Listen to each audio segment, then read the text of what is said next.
Bueno, pues contamos en nuestro estudio con el canciller ecuatoriano Ricardo Patiño. Muy buenos días, muchas gracias por estar aquí en los estudios de RT, por aceptar nuestra invitación.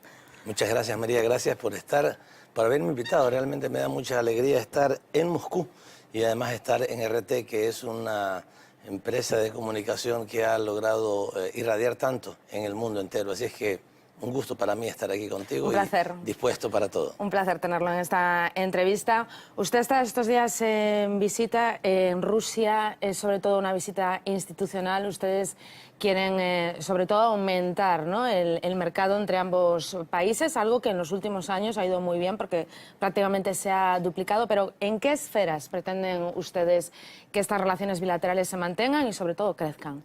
Bueno, además del tema comercial, que ha crecido de manera considerable, como tú lo dices, efectivamente hemos estado aumentando las exportaciones del Ecuador en productos que son, uno ya no tan tradicional como las flores, el banano sí, pero queremos también diversificar nuestras exportaciones, además de aumentar en volumen, aumentar también en tipo de productos, también llegar a través de diversas vías y buscar también otros mecanismos, como por ejemplo mecanismos de compensación de pagos en las exportaciones, lo que estamos haciendo con algunos países en el ALBA, en nuestra zona en América Latina, y es ya no pagarnos con las divisas digamos, tradicionales, el dólar particularmente de los Estados Unidos, sino a través de un mecanismo de compensación de pagos. Estamos buscando también esos mecanismos y esperamos que eso funcione. Pero esos son los temas comerciales, que son muy importantes, pero no lo son todo. Estamos también trabajando de manera muy significativa en la posibilidad y en la concreción de inversiones de empresas rusas en nuestro país. Hay algunas empresas, dos, que particularmente están trabajando en la construcción de centrales hidroeléctricas, que para nosotros es muy importante. Vamos a tener uno de los mejores niveles de nuestra matriz energética en el país, que nos va a permitir dentro de poco exportar energía, y en dos empresas está trabajando de manera muy importante Rusia, más una siguiente en la que posiblemente vaya a trabajar. También están trabajando empresas petroleras rusas en exploración de petróleo en nuestro país. Esperamos que tengan también interés en exploración y producción de productos minerales en el Ecuador. Y por otro lado, también un tema que para el Ecuador es fundamental en la relación internacional, y es el desarrollo de nuestro talento humano. El Ecuador es uno de los países latinoamericanos que más actualmente, que más becarios tiene en Rusia, con becas ofrecidas por el gobierno de Rusia, de tal manera que esta relación de mutuo beneficio entre Rusia y el Ecuador está realmente muy bien impulsada en los últimos años, y esperamos que así continúe. La relación entre nuestros dos países ha sido calificada por Rusia y por el Ecuador como una relación estratégica. A nosotros eso nos parece muy importante, tener un socio del peso geopolítico y del peso económico como Rusia en el mundo. Para nosotros es fundamental y así lo valoramos. Ha mencionado usted precisamente el tema del petróleo. Ahora mismo en el mercado esa caída de los precios. Rusia, por ejemplo, Venezuela también están en esa lista de países afectados. ¿Cree usted que esta situación es meramente ocasional o ha sido provocada? Bueno, yo diría que hay de las dos cosas. Uno, el hecho de que en lo concreto el mercado petrolero ha ido aumentando su oferta como consecuencia de nuevas formas de producción, el famoso esquisto o fracking, que ha ido aumentando permanentemente, consistentemente la oferta de productos de petróleo en el mundo, pero también sentimos que hay una cierta decisión de afectar a algunos países con esta reducción tan significativa en el precio. No olvidemos que el mercado petrolero es un mercado muy especulativo y lo que se hace físicamente, financieramente se hace 100 veces más. O sea, un barco petrolero que está en un camino de 5.000 millas se vende 100 veces mientras el petróleo está avanzando. Hay mucha especulación y con la especulación se hacen grandes fortunas, algunos sin tener nada que ver con la producción, con la disminución muy fuerte o un aumento significativo de los precios del petróleo también hacen grandes fortunas, y eso puede afectar a países que tienen una alta dependencia. De tal manera que está claro que hay los dos componentes. Un componente, bueno, los tres componentes. Uno físico mismo de la oferta, otro de la especulación y el otro el geopolítico. Por esta razón hemos estado en una importante conversación tripartita entre el ministro de Energía de Rusia, el ministro de Energía de Venezuela y el ministro de Recursos Naturales del Ecuador, conversando sobre esto. Ayer tuvimos una franca conversación para cruzar información entre nosotros sobre lo que está pasando en el mercado petrolero y cómo ir trabajando en conjunto para generar un nivel de equilibrio adecuado en ese mercado y evitar estas caídas tan bruscas en los niveles de precios que afectan grandemente, claro, a algunos países que tienen una producción mucho más significativa que el Ecuador, pero el Ecuador también es un país productor y exportador de petróleo y aunque sea en un tamaño reducido, sin embargo, también tiene efectos sobre nosotros. Así es que hemos acordado ayer que hay que seguir conversando entre países, no solo de la OPEP, también de fuera de la OPEP, respecto a la perspectiva del mercado petrolero y en lo posible ir pensando ya en medidas concretas que permitan estabilidad en el mercado petrolero y tener un precio adecuado, razonable a nivel internacional. Se encuentra usted ahora mismo en Rusia. Rusia estos días, Ucrania, punto de mira internacional. Más de 16 horas de negociaciones para intentar solucionar el conflicto en Ucrania. Unas negociaciones que han sido muy complicadas, muy tensas. ¿Usted, como jefe de la diplomacia ecuatoriana, cree que esta vía, este formato de negociaciones puede resultar? Por supuesto que sí. Nos sentimos muy contentos, además, con los resultados. Hay algunas regiones del mundo que están en una situación de peligro, hay una situación de rompimiento de la paz y es necesario que se trabaje para que estos niveles de conflicto vayan solucionándose. Hay muchos lugares del mundo que en este momento están en peligro, de tal manera que generar este tipo de negociaciones, este tipo de diálogos para evitar que escalen los conflictos es fundamental y nosotros felicitamos a los 5 jefes de Estado que estuvieron en las negociaciones estas 16 horas que usted señala por el logro alcanzado, por haber a través de una negociación, de un diálogo político, entender que lo mejor para el mundo es la paz, que en nada ganamos, no ganamos nada impulsando, provocando estos conflictos, armando a los pueblos, armando a los países, sino, digamos, no armarlos de armas, sino armarlos de capacidad de diálogo. Y en buena hora que este resultado se haya obtenido. Ojalá se consolide el cese al fuego que se ha definido para el 15 de febrero, que los 13 o 15 puntos del acuerdo se vayan cumpliendo efectivamente, que haya despliegue de las fuerzas que están en conflicto, para que Ucrania vuelva a la tranquilidad y para que en general el mundo también deje de estar convulsionado. En buena hora por la paz del mundo y en buena hora porque se privilegien los procesos de diálogo y no los de armar a los otros, que ya cesemos de seguir armando países o grupos de poder que se benefician con la venta de armas legal e ilegal de armas, que dejen de hacer esto porque le están afectando al mundo. Tal vez están engordando sus bolsillos y teniendo buenos negocios, pero están afectando a la paz y la estabilidad del mundo, que es lo que tenemos, que es por lo que tenemos que luchar todos. A este punto quería yo llegar. El Cuarteto de Normandía, 4 dirigentes políticos. En la foto, por decirlo así, no estaba Estados Unidos, pero sin duda tenía un papel partícipe en todo este conflicto. Incluso Barack Obama estaba estudiando la posibilidad de mandar más armamento a Ucrania. ¿Qué le parece el papel que ha jugado Estados Unidos en toda esta contienda? Bueno, nos preocupa lo que ha significado el anuncio de armar a los partícipes del conflicto. Lo dije hace un momento, nos parece que no es el camino es el diálogo. Y en buena hora que tanto el presidente de Rusia, el presidente de Ucrania y los líderes de Alemania y de Francia, con el acompañamiento del presidente de Belarus, hayan decidido impulsar estos niveles de diálogo.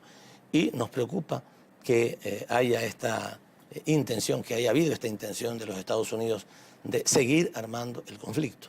En buena hora que esto, esperamos que con esta decisión haya logrado concluirse esa intención de los Estados Unidos de armar a las partes que están en el conflicto. Ojalá concluya ese interés, porque eso le hace mucho daño al mundo. Ya lo hemos dicho, y no solamente ahora en el conflicto de Ucrania. ¿Cuántos otros conflictos han sido justamente armados por los Estados Unidos? Y después estos grupos se convierten en sus enemigos, porque después de que están armados, después de que tienen determinado poder de fuego, muchos de estos grupos constituidos por ellos, y en el pasado hay muchísimos casos, pues después se convierten en grupos que son incontrolables, y después hay que entonces trabajar para destruirlos a ellos. Esto es lo que ha pasado con Al-Qaeda, es lo que ha pasado también con algunos grupos que actualmente están calificados como terroristas. Están calificados como terroristas, pero inicialmente fueron armados por los propios Estados Unidos. Eso es lo lamentable. Precisamente estos días informábamos de que Estados Unidos contempla en sus borradores de presupuesto para el año que viene unas partidas un tanto extrañas para contrarrestar la propaganda de información rusa.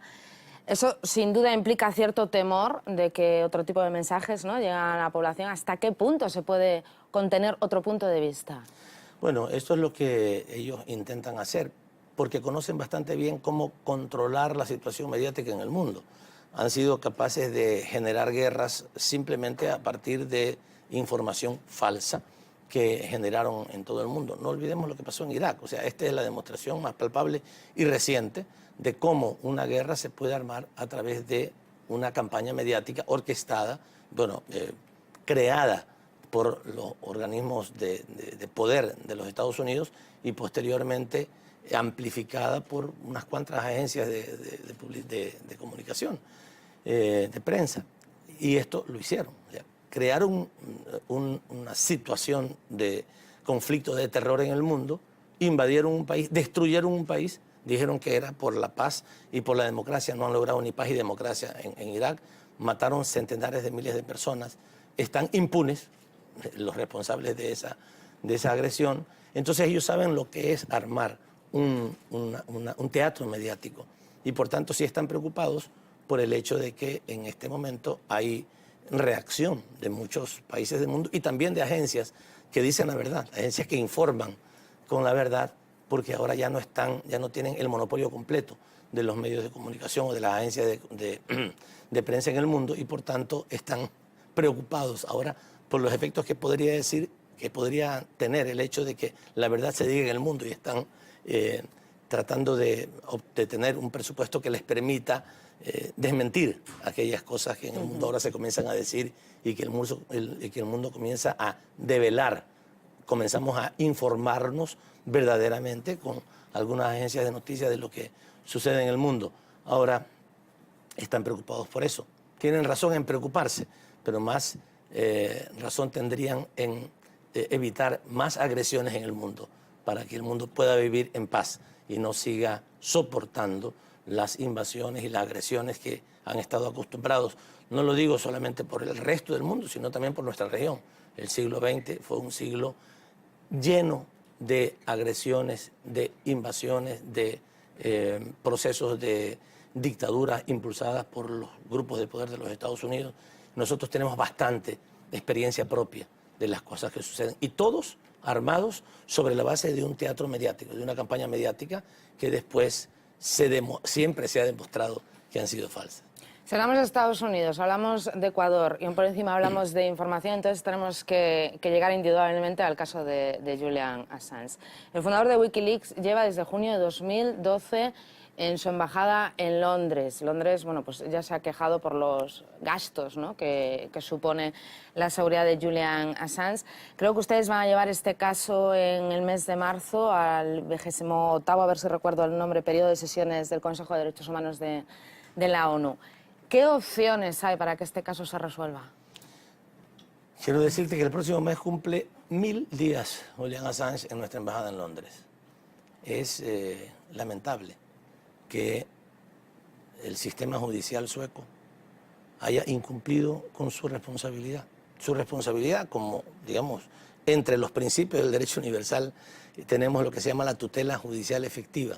Esto es, evitar dilaciones indebidas, innecesarias, injustificadas de procesos que comienzan y que deberían de desarrollarse para que concluyan. Pues 1000 días solamente en nuestra embajada, además de los 2 años anteriores que tenía también una orden de prisión Julián Assange. Estamos hablando de más de 4 años que el proceso debió haber iniciado y que nunca se inició por parte del sistema judicial sueco. Esto es muy lamentable, porque no se trata solamente de que no se ha desarrollado el proceso adecuadamente y sin dilaciones, sino que uno de los actores del proceso, uno de las personas demandadas, ha estado, y todos lo sabemos, y lo sabe el sistema judicial sueco, ha estado, digamos, sin libertad, ha tenido que estar recluido en nuestra embajada durante todo este tiempo. Y por otro lado, digamos, el legislativo, el Parlamento inglés, después de darse cuenta de lo que ha estado haciendo, lo que ha estado sucediendo manteniendo a Julián Assange en condiciones de confinamiento en nuestra embajada, ha resuelto que si se le presenta un caso similar en el futuro, o sea, una persona del que se pide extradición, que no haya sido imputado por un juez o por un fiscal de otro país, no procedería. O sea que si en este momento se produjera el caso de Julián Assange en el Reino Unido, no harían lo que están haciendo con él. Nada más que no lo aplican con efecto retroactivo. Bueno, nosotros respetamos la estrategia que Julián Assange siga desde el punto de vista de sus abogados, de sus asesores jurídicos, y lo que sí hemos puesto algunas preguntas, expresado algunas preocupaciones a Suecia en la presentación de su examen periódico universal. Otros países también lo han hecho. Suecia ha aceptado que va a revisar estas inquietudes, estas preocupaciones que tenemos algunos países por el hecho de que los procesos judiciales no pueden dilatarse como se ha dilatado en el caso de Assange, afectando gravemente los derechos humanos. Quiero decirte que adicionalmente, María, hemos iniciado conversaciones con el nuevo gobierno de Suecia. Ha sido un diálogo de corto tiempo que tuvimos con el primer ministro de Suecia en Brasil a propósito de temas que ellos nos quisieron plantear, pero hemos acordado retomar nuestras conversaciones en todos los temas bilaterales, que hay también muchos otros asuntos, pero particularmente sobre este caso, entendiendo y respetando la división de funciones. Sabemos que el primer ministro de Suecia no puede tomar decisiones respecto al caso. Sin embargo, sí es posible generar un nivel de diálogo con Suecia como Estado respecto al tema que está viviendo Julián Assange, y creemos que el tiempo que ha transcurrido es un siglo para Julián Assange. Hacemos lo mejor que podemos con él, lo protegemos, lo cuidamos, tratamos de que esté en condiciones adecuadas, pero sea lo que sea, estar recluido en una embajada durante 2 años y medio es para cualquiera un verdadero infierno. Y lamentamos que esto sea así. Y lamentamos que ninguno de los dos países, el Reino Unido y Suecia, hayan tomado las decisiones adecuadas para que el asilo que nosotros le ofrecimos y le dimos a Julián Assange, él lo pueda disfrutar. No lo pueda solo vivir, lo pueda disfrutar como lo dice el artículo 14 de la Declaración Universal de los Derechos Humanos. Los seres humanos tenemos derecho a solicitar y a disfrutar el asilo que se nos concede. En este caso no está sucediendo por limitaciones que han tenido tanto el sistema judicial sueco como el gobierno británico. Esperamos que entiendan la afectación tan grave en los derechos humanos de Julián Assange y procedan adecuadamente. Ambos países tienen que tomar las decisiones. Nosotros tomamos la nuestra. Ahora les corresponde a ellos para tener a un ser humano que se merece en libertad. No sé si ustedes tienen contacto directo con Julián Assange, usted quizás personalmente. ¿Cómo se encuentra el estado de ánimo? Bueno, yo lo he dicho, lo he ido a visitar en 2 ocasiones, cuando se cumplió 1 y 2 años de estar en nuestra embajada. Él se presenta como una persona optimista, por supuesto. Cuando yo he podido conversar con él, en algunas ocasiones también hemos conversado telefónicamente, él se muestra optimista, pero por supuesto que también tiene algunos momentos de molestia, de angustia, porque no puede ser de otra manera. Una persona, un ser humano que está, sí, está como preso, ¿no? Concebido, digamos, naturalmente como una persona libre, estar en esas condiciones es terrible. De tal manera que yo valoro muchísimo la actitud que él tiene personalmente para poder superar una situación como la que vive. Desde aquí le damos un fuerte abrazo, un saludo y decirle que ojalá, que esperamos que tengamos optimismo y que dentro de, ojalá no mucho tiempo, ya los temas puedan resolverse y él pueda vivir en libertad. Haremos lo posible para que él se sienta lo más cómodo en el lugar en el que está, en nuestra embajada, pero les toca a los otros países hacer lo suyo. Pues esperamos que finalice ese cautiverio, por decirlo así, muy pronto. Muchísimas gracias por haber acudido a nuestros estudios, canciller, un placer, y que su visita a Rusia sea muy fructífera. Muchas gracias a ti, María.